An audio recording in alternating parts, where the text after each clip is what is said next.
My name's Eric, and these are 7 of the best content marketing tips from the Growth Everywhere podcast.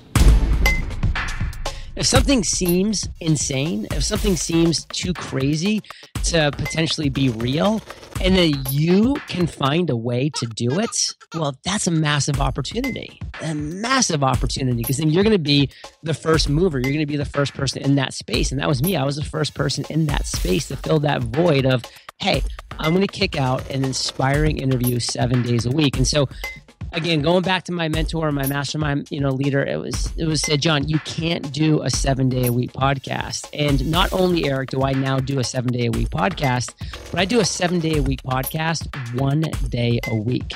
Now, every single Tuesday, I do what's called batching, and I just batch my interviews back to back to back. I have 8 back-to-back interviews scheduled every single Tuesday, starting at 9, ending at 5. Now, I'm not going to lie, it's a long day, and that's a lot of interviews, but it's 1 day. So I know I can wake up and say, you know what, this is the day that I'm going to crush it. I would say, like if you're starting to get like a pretty big audience or a list or group, one really high impact thing you can do is start surveying them, like see what they want, see what you can do to make your product better. And a lot of times you'll be surprised. That was actually like one of the smartest things I've ever done, because I was actually going to at one point build a totally different app that, me personally, I was like, oh man, everyone will love this. This would be like the greatest thing ever. And I gave them like 10 options of problems that I thought they might want to solve. And the thing that I thought they'd want the most was like the least voted option. Like nobody would have bought it. Yeah. Go off the data, not your gut feeling. I think, everything in business like requires planning, right? If you want to be successful, you got to have a plan, a strategy, and like the ability to, measure if it's working or not working. And I think if you just take those like fundamental principles, like it can be, massively successful. And then if there's any information gap, like, okay, I don't know how to like plan content really well, or I don't know how to write great content, or, wherever you have a deficiency, there's other people who have, closed that knowledge gap. So I think it's really important in the whole online marketing space just to like stay super relevant, see what, people who are, really successful, like what are they doing, and like how can we take some of their methodologies and bring it into our own company, right? So yeah, everything like just fundamentally starts from that initial planning phase. And what I really advocate in this new age with buyer empowerment is start with the buyer's journey. How do they become aware of the problem that you solve? How do they talk about that problem? How do they decide to prioritize looking into that problem? And once they've kind of gone through that sequence, what are the different solutions they consider? What are the categories of solutions, and what are the different vendors in those categories? What's your unique advantage within that set? And then as they move to the decision process and narrow in on your category and your solution, what's the evaluation criteria that they use to make that decision? Who else is involved, and what are those different perspectives, right? So when you look at it from that perspective and then build a sales process to support it, you end up in a much better foundation to scale sales from.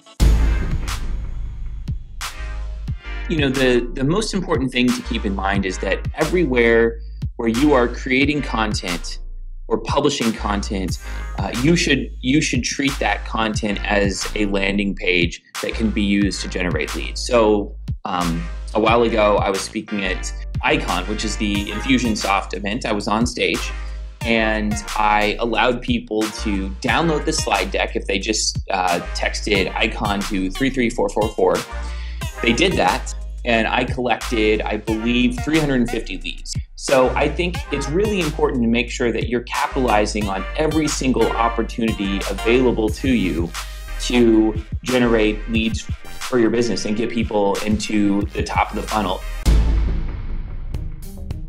Yeah, it's all about knowing your audience's biggest challenge or desire, and giving your best content to them, helping them out.